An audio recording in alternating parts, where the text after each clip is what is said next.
That is the anatomy of strength. Invisible, deliberate, unshakable, the kind that cannot be provoked, cannot be rushed, cannot be broken. And when that strength settles into you, something changes. You stop explaining. You stop proving. You stop playing games meant for smaller minds. You become steady, measured, present. You no longer compete with the cruel because cruelty is chaos. And chaos always breaks itself. You simply wait, watch, and act at the exact moment when silence hits hardest. That's what separates power from impulse, and men from boys. Strength doesn't appear out of nowhere. It's forged in the quiet crucible of pain. Every man who carries calmness in his eyes has walked through storms that would have broken others. The truth no one tells you is that strength begins where comfort ends. It's not built in moments of peace, but in the slow burn of humiliation, loss, and betrayal. The man who has suffered and remained composed learns something that comfort can never teach: endurance. He discovers that power isn't found in avoiding pain, but in surviving it without losing himself. Pain refines character. It exposes what's fake, what's fragile, what's unnecessary. It strips away the ego that demands control and replaces it with discipline. Most people run from it. They distract themselves, numb themselves, hide behind noise. But the ones who stay still in their suffering, who look directly into it without flinching, emerge different. They stop reacting emotionally to every difficulty because they've already seen worse. Their silence becomes armor, their patience a kind of weapon.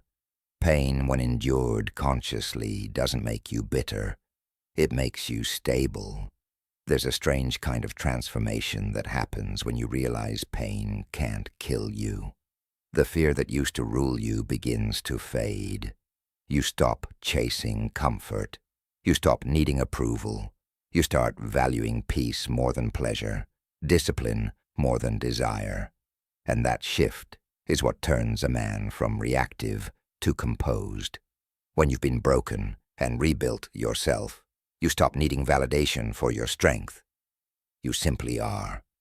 The fire that once burned you becomes the light that guides you. Most men avoid hardship because they think it's punishment. But pain isn't punishment. It's instruction. Every betrayal teaches trust in yourself. Every loss teaches detachment. Every failure teaches humility. The lessons hurt, but the results last. You begin to see that strength is not born from winning. It's born from surviving without surrendering your integrity. The man who endures silently holds more power than the man who conquers loudly. Because endurance is permanent, conquest is temporary. Cruelty feeds on powerlessness, but pain transforms it.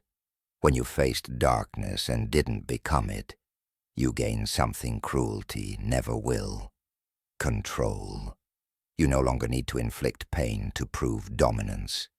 You've learned how to contain it instead. You can walk through fire and remain calm because the flames no longer scare you. You've learned to bend instead of break, and that resilience radiates.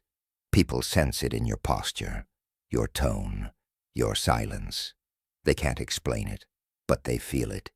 That you've seen destruction and chose not to carry it forward. Pain will always test you, but it doesn't have to define you. When it comes, don't resist it. Study it. Let it carve discipline into your mind and patience into your spirit. Because when you understand that pain is not your enemy, it becomes your mentor. And from that mentorship, real strength is born. Strength that no cruelty can match, because it comes from mastery, not malice. Endurance is the language of power, and the man fluent in it cannot be broken. Power becomes dangerous the moment it loses direction. A man who cannot control his force is no different from the chaos he claims to command. True power is not destruction, it's precision. The difference between a brute and a strategist is timing. One strikes out of impulse, the other waits for the right moment, the right word, the right silence. Controlled force doesn't roar. It hums beneath the surface, steady and deliberate. It's the ability to do harm without the need to prove it. Controlled force begins with awareness. You recognize that your anger, your strength, your presence, all of it, can either build or burn. The cruel man lashes out because he believes domination keeps him safe. But cruelty is just uncontrolled fear wearing armor. The strong man, however, sees his power for what it is, a tool. He wields it when necessary, not to punish but to protect. He can crush, yet chooses to contain. This restraint doesn't make him weak, it makes him precise, because real control is not about holding back your power, it's about directing it where it matters most. In every conflict, the loudest voice is rarely the most powerful. True dominance is quiet. It's found in the man who doesn't need to raise his tone because his energy already commands the room. He can neutralize tension with composure, dissolve hostility with eye contact, and make others question themselves with a single pause. Controlled force is psychological before it's physical. It's the power to redirect aggression without matching it. The man who controls his temper controls outcomes. You don't need to strike to win. You only need to show that you could, and that you choose not to. That choice creates fear and respect at once. People sense when someone has power but doesn't flaunt it. There's a gravity to that kind of control, a calm that disarms cruelty. It's why the strongest leaders rarely shout. Their very restraint becomes their weapon. Because when you're capable of chaos but choose precision, people stop testing you. They start following you. Controlled force also applies inward. It's not just about handling others. It's about mastering yourself.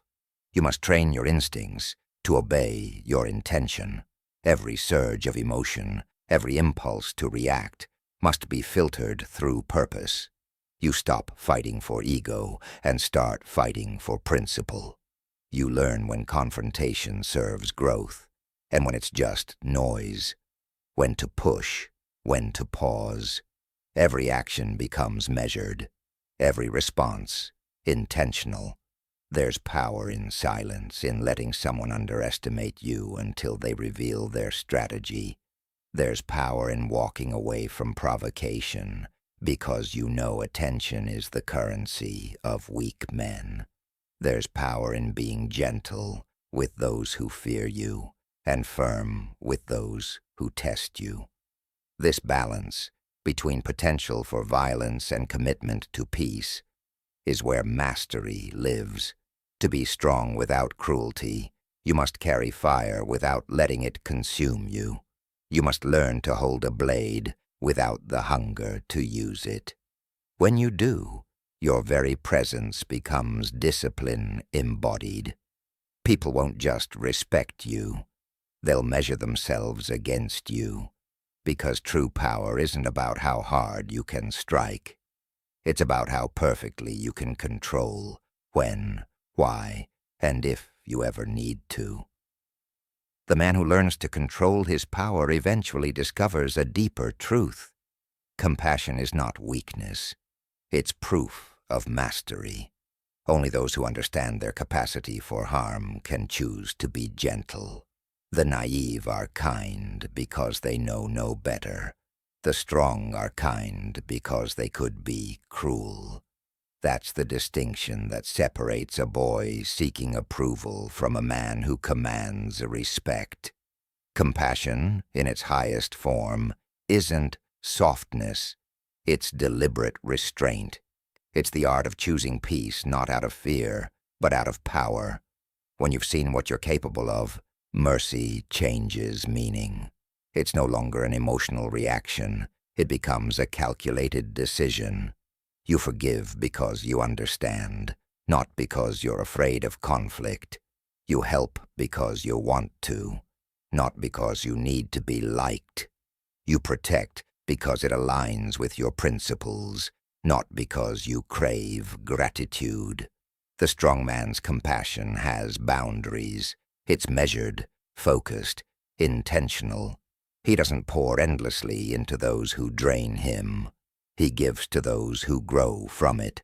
Cruelty believes that kindness dilutes power, but in truth, it multiplies it. A man who can be gentle in a hostile world holds influence others can't comprehend. His presence calms chaos because he's not ruled by it. He doesn't rush to punish, doesn't need to humiliate, doesn't need to win every exchange. People sense that stability, that quiet confidence, and they gravitate toward it. In his restraint, they feel safe. In his calmness, they sense authority. He no longer needs to dominate. His composure dominates for him. But this kind of compassion requires courage. It means offering understanding in moments when vengeance would be easier. It means speaking softly when anger tempts you to shout. It means protecting those who can't repay you, while knowing some will still betray you. Strength isn't proven by how hard you strike. It's proven by how much chaos you can face without becoming cruel yourself. Compassion, when rooted in strength, doesn't make you fragile. It makes you unshakable. This is the paradox of power. The man who controls his force completely becomes the only one who can safely use it. His kindness is not random. It's calibrated. His empathy is not emotional. It's strategic. He can be merciful without being manipulated, warm without being weak, because his compassion serves his vision, not his ego. Every act of goodness is filtered through clarity, not guilt, and that makes it rare, valuable, unforgettable. Only the strong can afford to be gentle. Only those who have seen darkness can guide others toward light without losing themselves. The man who blends authority with empathy becomes something beyond powerful. He becomes trusted. He leads without commanding, influences without intimidating, and builds without destroying. His kindness no longer comes from innocence. It comes from understanding. And in that balance lies the highest form of strength, the ability to hold both mercy and might in the same steady hand. Strength without cruelty demands a transformation, not of the body, but of the mind. Every man begins ruled by his instincts, the urge to dominate, to retaliate, to prove he cannot be disrespected. These are primal impulses, coded deep within, inherited from a world that rewarded aggression over wisdom. But to evolve, a man must learn to rise above those instincts without denying them. Mastery isn't about killing the beast inside you. It's about training it to obey. The raw force that once fueled rage can be redirected into purpose, into calm precision, into presence. Transformation begins with awareness. You start to observe your reactions. The spike of irritation when you're challenged, the tension when you're ignored, the anger that flares when you feel underestimated. Instead of letting these emotions drive you, you dissect them. You study their rhythm, their trigger, their timing. You begin to realize that the true enemy isn't the person who provokes you. It's the part of you that still needs to respond. Once you see this clearly, emotion becomes energy, not identity. You stop being a puppet of your own instincts and start becoming the puppeteer. The strong man who refuses cruelty doesn't lack aggression. He redefines it. His power isn't wild anymore. It's domesticated, shaped into a silent force that moves with precision. He doesn't explode. He decides. He doesn't react. He orchestrates. He becomes deliberate in every gesture, every glance, every breath. Others might mistake his calmness for indifference, but it's not. It's discipline. It's control so absolute that he no longer needs to prove control. When you have control over your own impulses, you no longer move out of emotion. You move out of intent, and that changes everything. People who once provoked you now expose themselves when you stay silent. They reveal their chaos, trying to pull you into it. But you remain still, watching, calculating. The longer they push, the more their weakness shows. Your silence becomes pressure. Your calmness becomes consequence. Measured power isn't passive. It's the quiet dominance that comes from knowing you can end something, but choose not to. The world respects that restraint more than aggression. Fear can force obedience, but restraint earns reverence.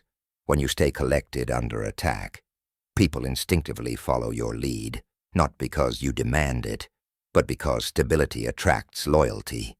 They begin to sense that your control is not lack of power, but mastery over it.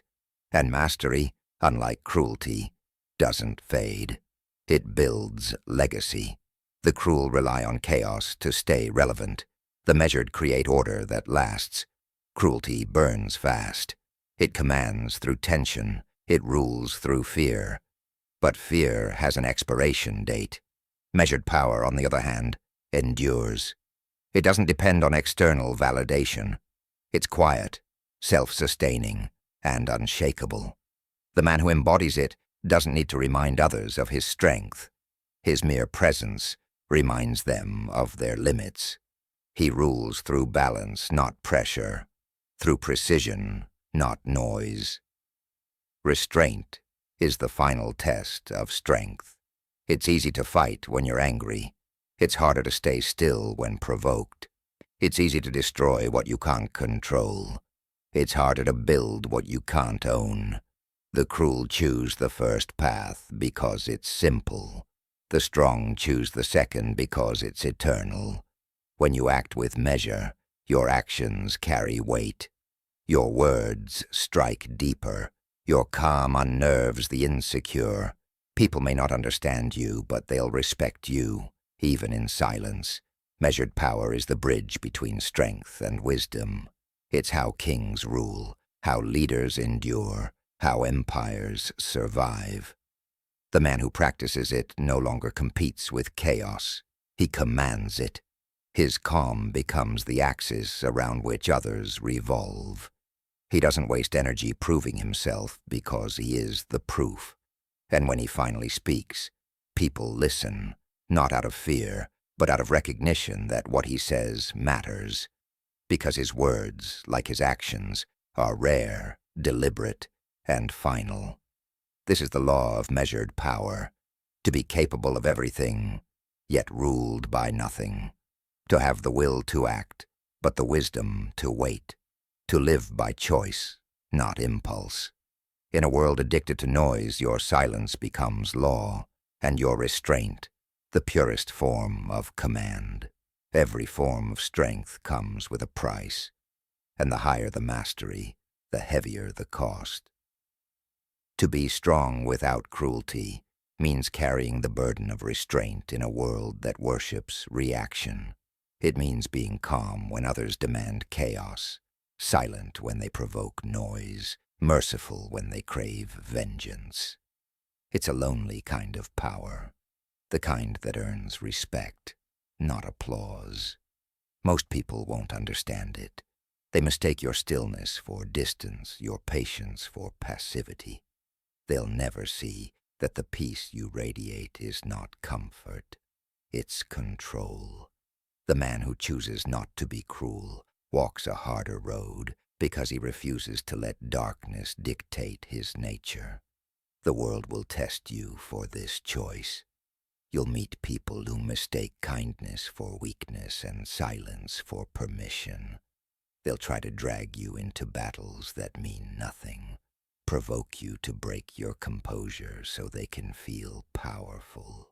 But the man who knows himself doesn't play their game. He knows that reaction is surrender, that the moment you let someone decide how you feel, you've given them control. So he holds the line. He lets their words pass through him like wind through armor. He acts only when the outcome serves peace, never ego. That is the price of peaceful power, constant vigilance against the temptation to prove it. This kind of strength isolates you. You stop belonging to the world that thrives on noise and conflict. You no longer chase validation or victory. You seek balance. You begin to see through everything: manipulation, drama, emotional traps. And that clarity creates distance. You can't unsee the truth once you've learned it. Most cruelty is born from fear, and most noise is a plea for attention. The man who understands this stops competing. He walks slower, speaks less, moves intentionally. He doesn't need to be feared anymore. He's content being understood by a few and misjudged by many. But within that solitude comes peace.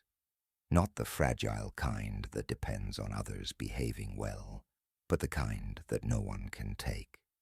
It's the peace that comes from knowing. You have nothing left to prove. You can destroy, but you don't need to. You can win, but you don't care to. You can lead, but you no longer crave followers.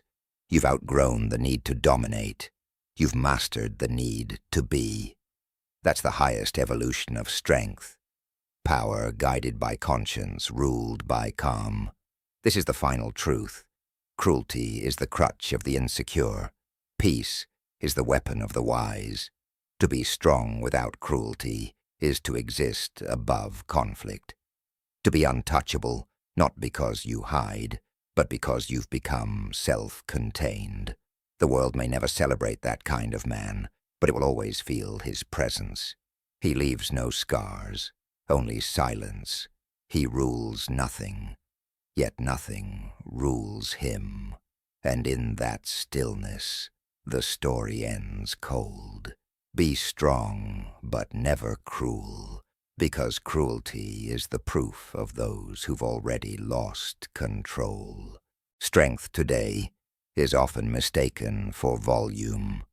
We live in a culture where dominance is shouted, where control is displayed through intimidation, and where silence is misread as weakness. From the earliest years, men are taught that to be respected, they must command through fear, that to win, they must crush. But this is the illusion of strength, a desperate performance masking fragility. The loud man isn't powerful, he's insecure. He has to project aggression to silence the doubt inside him. Real strength, on the other hand, doesn't seek an audience. It doesn't need to prove itself, because it already knows its value. Look closer at those who posture as strong, the ones who bark orders, who threaten, who dominate through fear. You'll see tension, not confidence. A man ruled by his anger is never in control. He's controlled by whatever provokes it. Cruelty is not a display of strength, but the confession of weakness. It reveals the absence of discipline, the inability to contain one's darker impulses. Anyone can be cruel. It requires no intelligence, no patience, no balance, but restraint. Restraint is mastery, and that is why true power feels calm, not loud. Its presence without pressure, stillness without surrender. Strength is not found in destruction, but in containment. The strongest man is the one who feels the same fire everyone else does, but refuses to let it consume him. His silence in the face of insult is not fear, it's control. His calm under pressure is not apathy, It's precision. He's dangerous not because he reacts, but because he doesn't need to. His energy is focused, disciplined, and purposeful. He has learned that shouting achieves nothing except exhaustion, while composure commands more than violence ever could. This truth unsettles the insecure. They mistake cruelty for power because cruelty gets quick results. Fear, submission, obedience.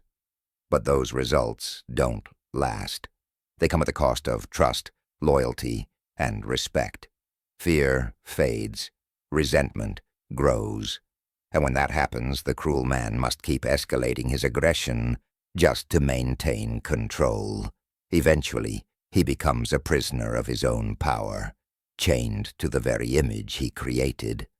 The man who rules through intimidation is ruled by his need to be feared. Real strength is invisible until it's needed. It moves quietly, speaks deliberately, and acts only when necessary. It doesn't waste energy proving its existence. The men who carry it are often misjudged, seen as too quiet, too composed, too detached. But their calm is not emptiness, it's depth.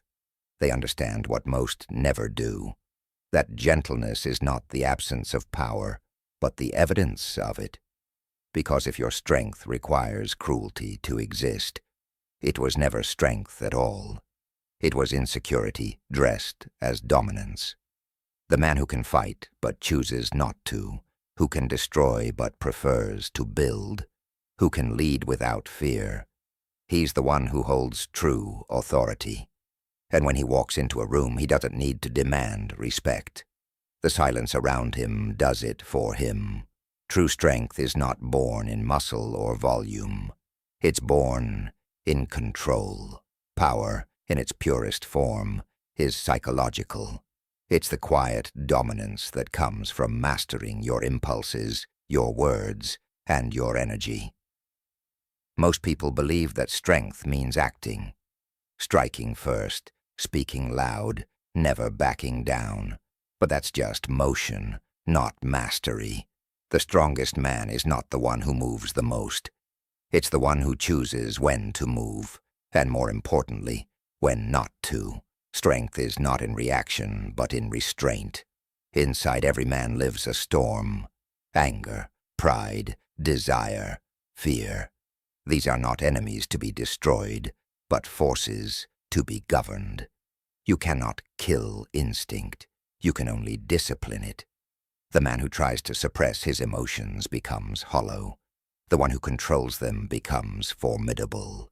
It's a quiet alchemy, transforming chaos into composure, rage into presence, emotion into strategy.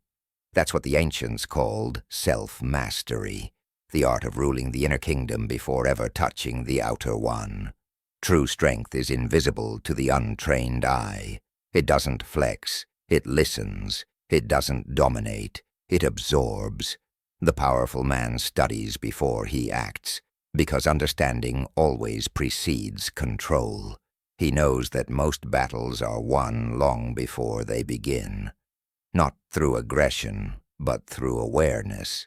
His calmness unsettles people, because calmness is unpredictability. No one can manipulate a man who doesn't react. No one can threaten a man who doesn't fear being misunderstood. Cruelty feeds on reaction. Strength feeds on stillness. The cruel man strikes to feel powerful. The strong man waits because he already is. The cruel demand respect through fear.